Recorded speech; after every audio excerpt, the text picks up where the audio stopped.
Assalamualaikum warahmatullahi wabarakatuh. Wilujeng patepang deui sareng Abah dina gelaran Ajang Pangwano. Kiwari Abah bade ngawanohan ka dulur-dulur Abah sadayana anu parantos ngarojong kana panggung Abah.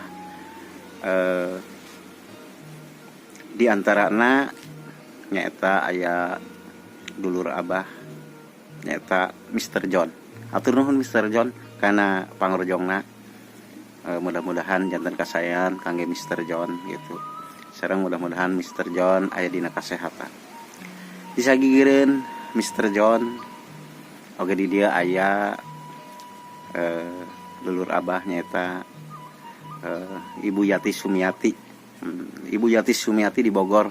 Nuhun Bu kana pangrojongna, mudah-mudahan Ibu Yati Sumiati diseueurkeun rezeki sareng disehatkeun sakulawargi.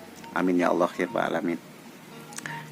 Disagigireun Ibu Sumiati di Bogor, ya aya Kang Ilik di Majalengka.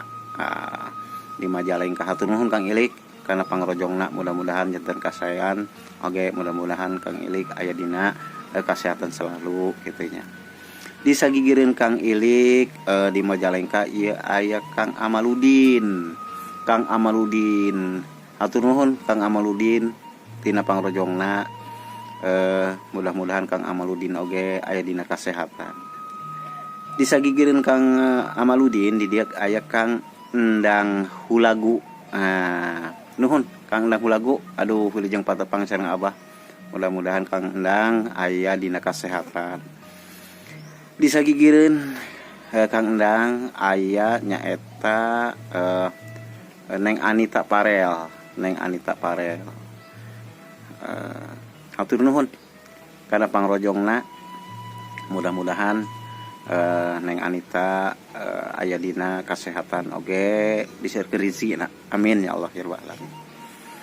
Disagigireun Neng Anita Parel di dia aya Neng Ratna Antasari. Aduh aya Neng Ratna Antasari, mudah-mudahan Neng Ratna Antasari aya dina kasehatan, aya dina lindungan Allah Subhanahu wa taala. Amin. Hatur nuhun kana pangrojongna Neng.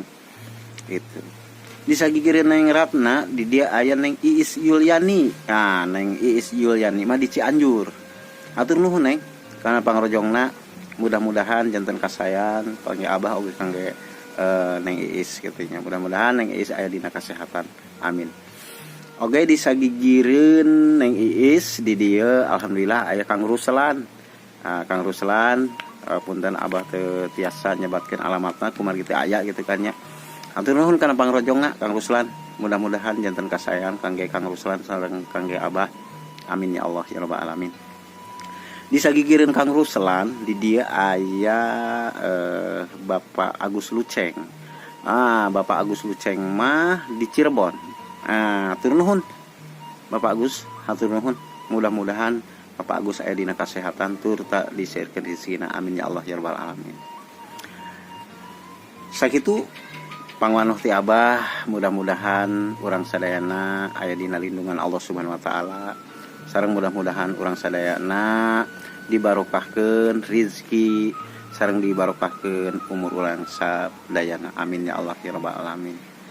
Abah teu tiasa nyebatkeun anu leuwih seueur deui kumargi waktos tanyakapan. Kukituna Abah sakali deui ngaturkeun nuhun ka sadayana dulur Abah anu parantos ngarojong kana panggung Abah. Mudah-mudahan urang sadayana kenging kasayan, kenging kabarokahan dina rumah tanggana. Amin ya Allah ya rabbal alamin. Mangga para mitra sadayana ulah nyangkolong ting kana waktos urang teraskeun pedaran dongeng urang anu bagian kadua, carios nyambung anu judulna Talaga Angker. Kukituna mangga kasadayana wilujeng ngabandungan dugikeun ka rengsena. Assalamualaikum warahmatullahi wabarakatuh. Alhamdulillah wilujeng patepang dangu deui sareng Abah dina pidangan dongeng Sunda anu nyandak jejer carios Talaga Angker bagian kadua. Kumaha daramang dulur-dulur Abah sadayana, alhamdulillah upami daramang Mudah-mudahan urang sadayana aya dina panangtayungan Allah Subhanahu wa taala. Satu acana ieu dongeng dilajeng Abah nyuhunkeun pangrojong ti dulur-dulur Abah sadayana. Ku cara neken subscribe, like, share, sareng komen. Kangge lumangsungna karya-karya urang Sunda. Insya Allah Abah bakal nyerengan marengan para mitra satya di mana wae ayana. Hatur nuhun kana pangrojongna. Mangga para mitra sadayana dongeng urang lajengkeun.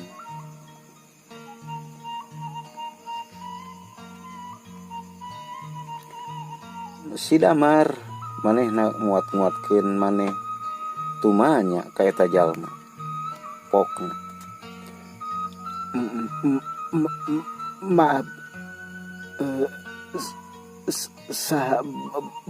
bapak teh apa bapak papisah jeung rombongan anu neangan eta budak. Gitu Pak. Cik si Damar ngomongna teu jelas bari jeung Arab eueup jiga anu kena eueup-eueup. Ari anu ditanya ngan ukur mesem tuluy pokna. Hei sila, lain andi keur neangan budak anu leungit.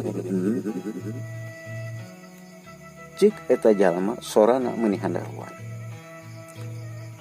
Ari si Damar ngajawab, bener abdi teh sareng para warga nuju milarian murang kali anu leungit. Kitu teh Pak.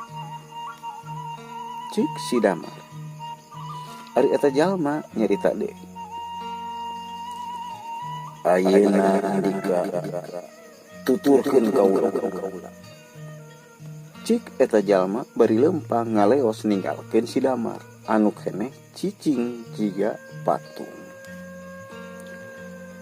Akhirna si Damar nuturkeun eta jalma bari jeung dina hatena loba pisan pertanyaan ngeunaan eta jalma. Di tempat lain para warga ayeuna rek mulai nyusur leuweung sakali deui bari harepanana eta budak teh bisa kapanggih. Di dinya Usep karek sadar mun tita tadi manehna teu ningali ayana si Damar. Pok Usep nyarita. Kir.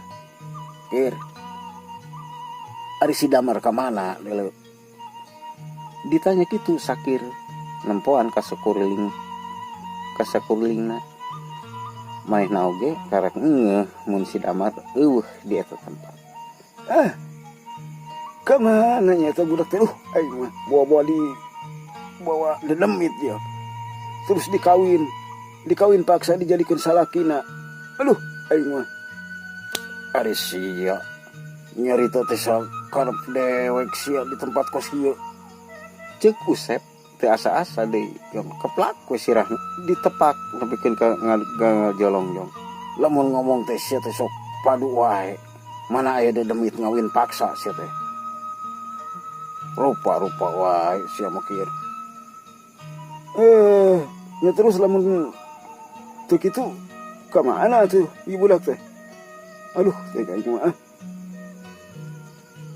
Cik sakir nanya bari ngusap-ngusap sirah. Ari Usep langsung ngeureunkeun lengkahna. Diiluan ku sakir anu sarua deui ngeureunkeun lengkahna. Ari Mang Usep nyarita. Aing cuman sieun si Damar teh malah dipaksa diajak ngamar ku eta dedemit. Terus eta dedemit teh kereuneuh terus minta tanggung jawab. Tak ingat masih kena siunang kitu. Seruana geuningan pikiran teh kos kitu. Otak si eta Usep meureunnan Usep pikiran sia mangeres wae kadinya wae sia mah goblok kulo aing dikelepak. Bangsat sia kieu. Aing teh dipitrahan kieu oge goblok. Seruana kuring kita dikeplak kumaneh. Geus hayu urang teh angan deui Ayo ganti aing jadi nanti jadi nangan si Damar atuh. Aing cara nama. Budak pisan kapanggih si Damar geus leungit. Jadi aing tungtungna neangan si Damar ieu mah yeuh. Ayo nih bisi ngelujeng rombongan tuh bisi dihareup. Cik Usep bari nahan ka nyeri. Sabab sirahna dikelepakku si Sakir anu kacida tarikna. Ari Sakir jeung Usep manehna tetep we kukurilingan. Ti sagigireun neangan budak anu leungit teh oge ayeuna mah neangan si Damar anu can kapanggih laratanana. Ayeuna urang kocapkeun nyaeta Damar. Ari dihareupeun si Damar anu jarakna aya meureun kana 10 meteran mah aya tatangkalan anu gede tur jangkung. Damar meuni tanggah manehna ka luhur hayang nempo ujungna eta tatangkalan anu bisa keneh katingali ku bantuan cahaya bulan. Ari jalma tadi anu dituturkeun ku si Damar manehna ngarandeg tuluy ngalieu ka si Damar. Marpok cerita. Eta budak anu keur kuan teangan aya di dieu. Cik eta jalma bari tanggah ka luhur. Ngadenge omongan kitu Damar mani kaget. Antara percaya jeung bingung. Di mana eta jalma bisa nyaho mun budak anu keur diteangan aya di luhur tetangkalan. Bapak tengah bohong kan? Di mana Bapak bisa nyaho? Apa Bapak boga indra katujuh gitu? Cik Damar masih teu percaya karena omongan eta jalma. Ari eta jalma nyarita deui. Yes. Ulah loba waktuna tinggal saeutik. Ayeuna geura bawa eta budak urang. Cik eta jalma sabab pirasatna nyebutkeun yen sakedeung deui bakal aya nu datang ka ieu tempat. Sanajan perasaan nana campur aduk antara aya rasa sieun jeung bingung, akhirna Damar teh manehna ngalengkah ngadeukkan ka eta tatangkalan. Sanggeus deukeut tuluy Damar naik lalaunan. Bikilila beki luhur, teu lila akhirna manehna nepi ka luhur. Saharita oge Damar manehna kuat ngajenghok kaget kana naon anu ditempona. Katingali aya budak leutik keur ngaringkuk we di sela-sela dahan. Kaayaanana eta budak teh keur kapiuhan. Salila-lila si Damar teh ngan ukur molohok we nempokeun eta budak. Teu lila manehna ngadeuketan eta budak, tuluy eta budak teh diangkat terus digandong, tuluy dibawa turun lalaunan. Sanggeus aya di handap tuluy eta budak teh digolerkeun dina luhureun jukut. Keur kitu teuing ti mana asalna aya sinar anu ngablesat nyamperkeun ka eta tempat. Teu lila eta sinar teh ngawujud diri katingali ku si Damar nyaeta hiji makhluk gede. Buukna panjang nepikeun ka taneuh tur acak-acakan. Dua buah dadana katempo meuni paranjang pisan. Saking panjangna eta buah dada teh nepi ka nutupan awakna, nepikeun ka dengkul. Damar ngadadak ngadeg-deg awakna. Saumur hirupna manehna kakarak manggihan makhluk model kitu. Nepikeun ka akhirna manehna les we manehna pingsan kapiuhan ku sieun-sieun. Ari jalma anu jiga panglima ningali si Damar pingsan teh manehna pok nyarita ka eta nu datang. Reka mana si Gombel? Cik eta lalaki ngahalangan makhluk anu disebut si Gombel. Ari eta makhluk cilekitik eta manehna teh seuri. Puntuna anu sareukeut tur carang katingali pisan jelas. Bari pok nyarita.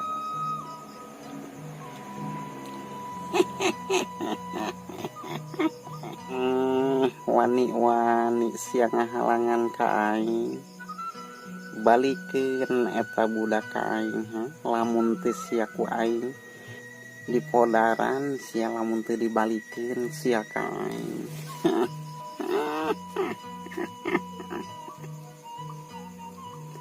Makhluk anu disebut si gombel eta ngancam ka eta lalaki, ka eta jalma. Sia teu perlu nyaho saha nu jelas sia ngeureunnan pagawean sia nyulikan budak manusia. Lamun teu dieureunnan sia bakal binasa. Ceuk eta jalma bari malik ngancam. Kurang ajar sia, kurang ajar. Rasakeun ya, sia rek jadi pahlawan sia. Ceuk eta jalma. Siap. Si gombel nyerang manehna ka eta jalma. Tapi eta jalma teh gampang pisan eta main ngahindar serangan eta si gombel anu ngincer dada eta jalma. Manehna ngageser awakna saeutik kagigir tungtungna plos. Eta serangan si gombel teh ngeplos ngan ukur ngakan angin. Nyaho seranganna gagal, eta si gombel teh manehna ngalakukeun serangan balik deui.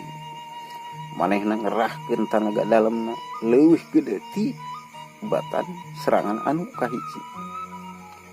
Nyaho seranganna eta ngabahayakeun eta jalma teh icing manehna oge.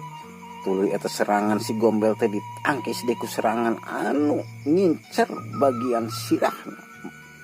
Make leungeun katuhu tungtungna dua kekuatan diadu anu ngakibatkeun sora anu ngepleulung santerna karna. Ari geus diadu mah nepikeun ka meledug di luhur, haseup hideung ngumbul ka luhur. Eta si gombel teh manehna leungeunna karasa kemper akibat tina benturan. Apasna ngahegat turun naik leungeunna ngeupeut beungeutna beureum. Saenggeus kumpulkeun tanagana, akhirna eta si gombel teh nyerang deui tungtungna galungan anu teu bisa di halang-halang deui.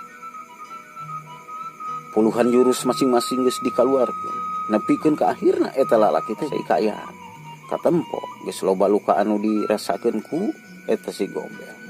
Dina sela-sela keur nangkisan eta panarajang si gombel, eta jalma nyarita, gombel kumaha ayeuna sia nyerah lamun teu nyerah wajib binasa. Ceuk eta lalaki bari masang kuda-kuda. Ari si gombel bari nyekel dua buah dadana tuluy dipencet teu lila kaluar sairan anu kaluar tina ujung buah dadana. Ari eta jalma geus nyaho kana naon rupa hal anu dilakukeun ku eta si gombel. Sabab manehna nyahoeun lamun eta cairan teh kena kana dirina maka bakal kena racun eta cairan anu benar-benar mantak maehan kana dirina. Sancan eta cairan kena awakna eta lalaki teh manehna salto ka tukang sababaraha kali tuluy luncat ka luhur bari ngerahkeun ajianana. Katingali aya hiji sinar anu kaluar tina dampal leungeun eta jalma nu katuhu ngaplesat kencang pisan nyerang ka si gombel. Ari si gombel manehna kuat molotot matana lempok kana penyerang anu kacida cepet.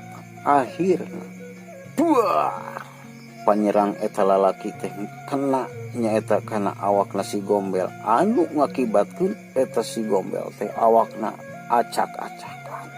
Sageus katingali musuhna nyaeta palastra tuluy eta jalma teh nyampeurkeun ka si damar anu masih keneh kapiuhan. Teuing naon anu dilakukeun ku eta jalma ngan ukur ngangkat dampaleungeunna dina luhureun awak si damar. Tuluy jiga diusapkeun kana awak si damar, teu lila si damar teh dadak sakala sadar tina kapiuhanna. matana lalaunan beunta eta si Damar teh samar-samar katingali ku si Damar teh anu nuduhkeun ka manehna teh keur ngajanteng bari seuri.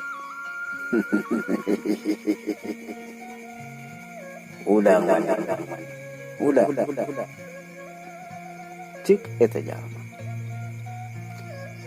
Ari si Damar ngalengek kitu hudang manehna lalaunan nurut kana omongan eta jalma. Sanggeus teteg tina hudangna tuluy si Damar nyarita pokna. Di mana eta makhluk anu goreng patut teh Pak? Nah bapak teu dikukumaha? Bapak teu dinanaonkeun ku eta makhluk Pak? Cik si Damar nanya ka eta jalma. Bari tetep molotot matana ka eta jalma. Bari matana neuteup ka eta jalma. Andika teu perlu kuatir ka kula. Anu disebut si gombong ku kaula geus dimusnah jadi moal ngaganggan deui ka bangsa manusia. Kitu carita. Oh, gitu. Tapi saha sabenerna ari bapak teh kunaon bapak teh nyalametkeun kuring kunaon eta teh Pak alesanana?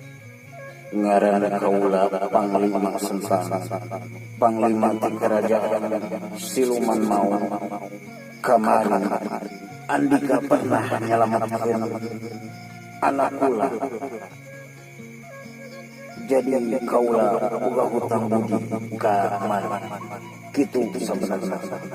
Ari maksud bapak teh naon? Kuring can ngarti.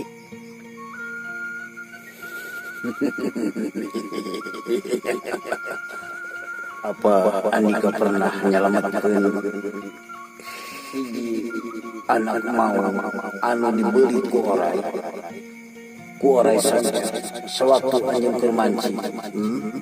Pernah cek eta jalma narangkeun kana naon rupa hal anu geus dialaman ku si Damar. Ari si Damar ngahulang bari jeung inget-inget kana ucapan anu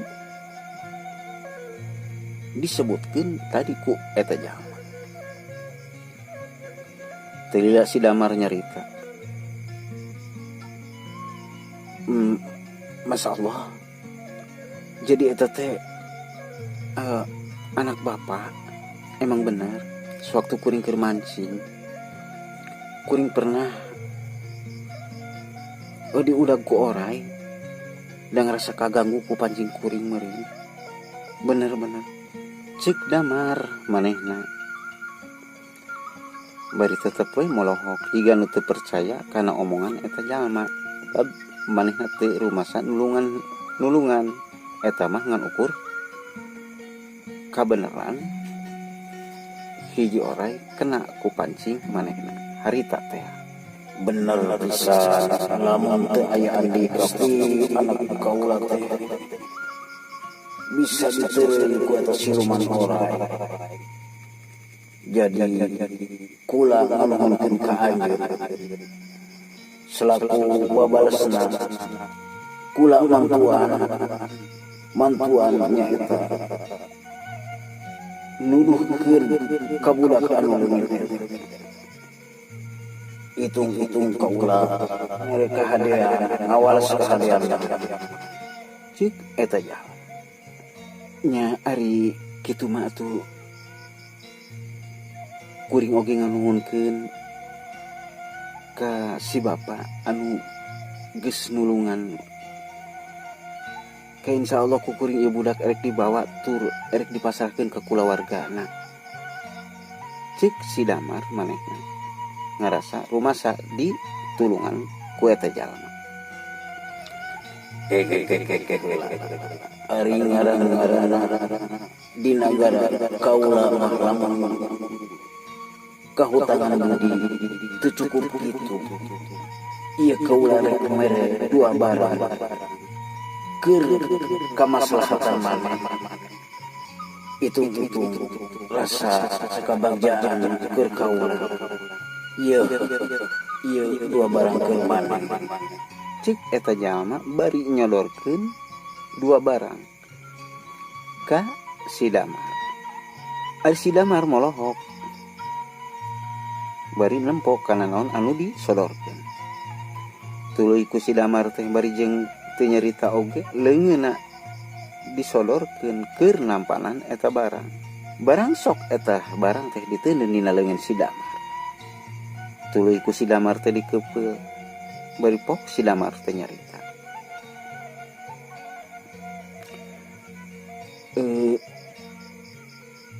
Naon ieu teh Bapak?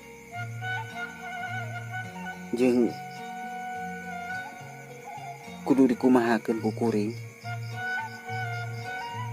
Cek si Damar bari muka leungeunna barang bereh katingali teh hiji cincin jeung gabah. Aya meureunan kana 7 siki mah. Lamun maneh hayang